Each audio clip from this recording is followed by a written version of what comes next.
আমাদের নেতৃবৃন্দের উপরে জুলুম করা হয়েছে। বহু কায়দা কানুনে তাদের মুখ থেকে জোর করে যা নয় তা স্বীকার করানোর চেষ্টা করা হয়েছে। এককালীন প্রধান বিচারপতি এস.কে. সিনহা তার লেখা নিজের বইয়ে তিনি তার অপরাধ স্বীকার করেনি,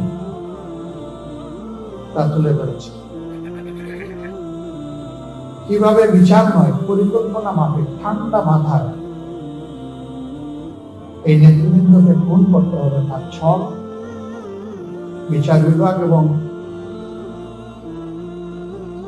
সরকার মিলে তৈরি করেছে। এর পাশাপাশি এমন পরিবেশ বাংলাদেশে সৃষ্টি করা হয়েছিল, এই পরিবেশে অন্যায়ের বিরুদ্ধে প্রতিবাদ করার সামান্য কোনো সুযোগ রাখা হয়। আপনারা দেখেছেন এক একটা রায় হয়েছে, বাস্তবায়ন হয়েছে। যাকে খুন করা হয়েছে বিচারিক আদালতের মাধ্যমে তিনি তো আল্লাহর দরবারে চলে গেলেন, কিন্তু পাশাপাশি একই সময় পরিবারের সদস্যদের উপর নির্মম কষাঘাত এবং অত্যাচার হচ্ছে। আমাদের সম্মানিত ভাই এবং নেতা জনাব আব্দুল কাদের মোল্লা যেদিন যে রাতে তার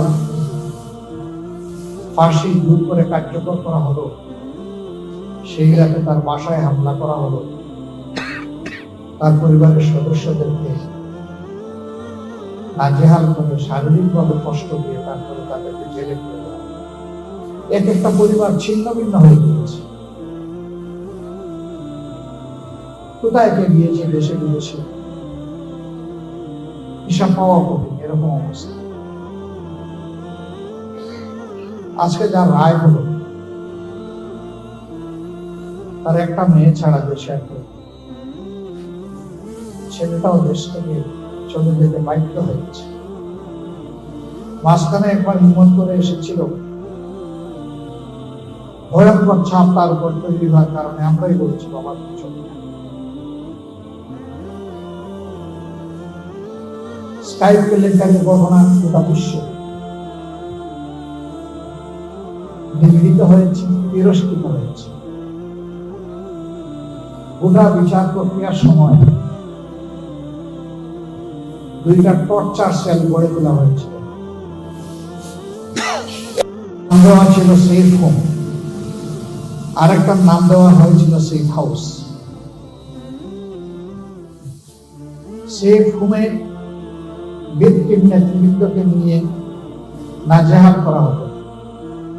সেখানে জিজ্ঞাসাবাদের উচ্চ আদালতের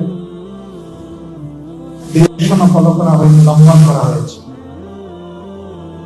নির্গম রেখে ঘন্টার পর ঘন্টা, দিনের পর দিন তাদের উপর অত্যাচার চালানো হয়েছে। আমরা তখন নীরবে সহ্য করেছি, সংহত অবস্থান থেকে প্রতিবাদ জানানোর চেষ্টা করেছি। চোখের পানি দিয়ে আল্লাহ তাআলাকে বলেছি, হে আল্লাহ, ইন্নাকা আলা কুল্লি শাইইন কাদির, তুমি সকল কিছুর উপর ক্ষমতাবান হে মাবুদ, তোমার ক্ষমতার আশ্রয় আমরা নিচ্ছি। সম্মানিত ভাইরা, সেই হোমে নির্যাতনের পাশাপাশি মিথ্যা সাক্ষী দেওয়ার জন্য লোকদেরকে ঘরে এনে সেফ হাউসে রাখা, যাত্রাবাড়ির একটা দিন, এই সব কিছু তখনকার মিডিয়া উঠে এসেছে। সারা বিশ্বের মানবাধিকার সংগঠন, বিবেকবান রাষ্ট্রনায়ক, মানুষের পক্ষ থেকে এই বিচার প্রক্রিয়ার নিন্দা জ্ঞাপন করা হয়েছে। স্পেশাল এনভয় পাঠিয়ে তাদেরকে স্বচ্ছ বিচারের জন্য অনেক পরামর্শ দেওয়া হয়েছে, কোনো কিছুই কানে, কারণ তারা জানত স্বচ্ছ বিচার হবে, ফোন করা যাবে, কারোই কথা না। আমাদের নেতৃবৃন্দ চলে গেছে, সেই নেতৃবৃন্দকে হয়তো এই দুনিয়া আমরা পাবো না। আল্লাহ তাআলার দরবারে দোয়া করি আদালতে আখেরাতে একই সাথে আমাদের হাসে। সম্মানিত আমাদের প্রিয় নেতৃবৃন্দ এবং আমরা এই দেশকে ভালোবাসি, তারা ভালোবাসেন, ভালোবাসার জায়গা থেকে তারা চেষ্টা করেছেন দেশের মানুষের জন্য ভালো কিছু করার। তাদের সবগুলো যোগ্যতা উজাড় করে বাংলাদেশে সুস্থ দ্বারা রাজনীতির প্রবর্তন তারা করতে চেয়েছিলেন। শুধু বিরোধী অবস্থানে রাজপথে নয়, সরকারের ক্ষুদ্র অংশ হওয়ার পরেও সেখানেও তারা চেষ্টা করেছেন সরকার ব্যবস্থাপনাকে ভালো করা যায়। 2 জন মন্ত্রী, 3টা মন্ত্রণালয়, আপনারা এই সাক্ষী।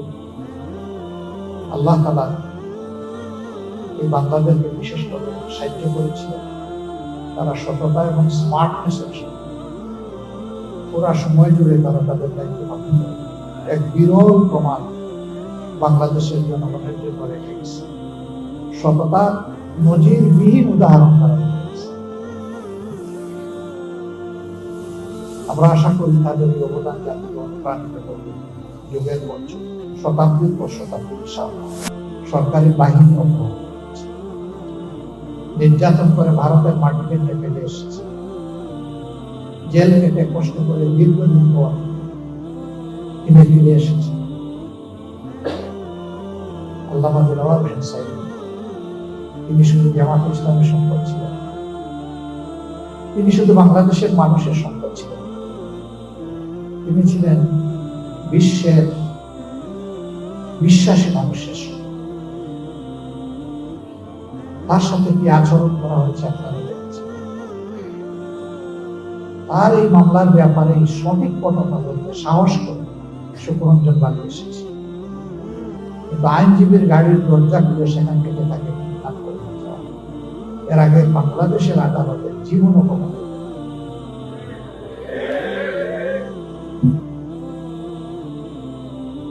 পাতানো ফাইলের খবর মিডিয়া এসেছে, বিচারক বলছেন আপনি ছাড়াই যাবেন, আমি বসাই দেব। জনগণ বুঝবে আমাদের মাঝে কোনো বোঝাপড়া নাই। অ্যাপিলিয়েট ডিভিশনে হেয়ারিং হয়েছে, প্রধান বিচারপতি সরকার পক্ষের কুশলীকে বলছেন যা কিছু বললেন তাতে তো মতিউর রহমান নিজামী সাহেবকে 1 মিনিটের জন্য 1 দিনের জন্য শাস্তি দেওয়ার সুযোগ। আমরা আশা করেছিলাম সত্য কথাটা খোলা করতে বলার পরে অন্তত তার কথার মর্যাদা তিনি রাখবেন, কিন্তু না, ওই যে আগে ছক্কাটা বিদেশ থেকে সাপ্লাই দেওয়া রায়ের ভিত্তিতে ঠিক একই পরিণতির দিকে তাকেও ফেলে দেওয়া হবে। আমরা মাহবুবের শুকরিয়া আদায় করি, আমাদের নেতৃবৃন্দের উপরে জুলুম করা হয়েছে। বহু কায়দা কানুনে তাদের মুখ থেকে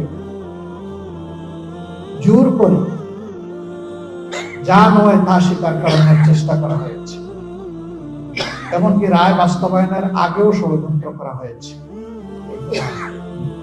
তারা ছিলেন স্থির চিত্ত, তারা ছিলেন ইমানের বলে বলিয়ান, তারা ছিলেন সত্যের উপর প্রতিষ্ঠিত। এই জন্য মহান আল্লাহর উপর ভরসা করে পাশের তক্তার উপরে গিয়ে দাঁড়িয়েছেন, কিন্তু অন্যায়ের কাছে মাথা নত। তারা আমাদেরকে শিখিয়ে গেছেন এই মর্যাদামান জাতি সত্যের উপর অবিচল থাকলে ফাঁসি কোনো বিষয় না।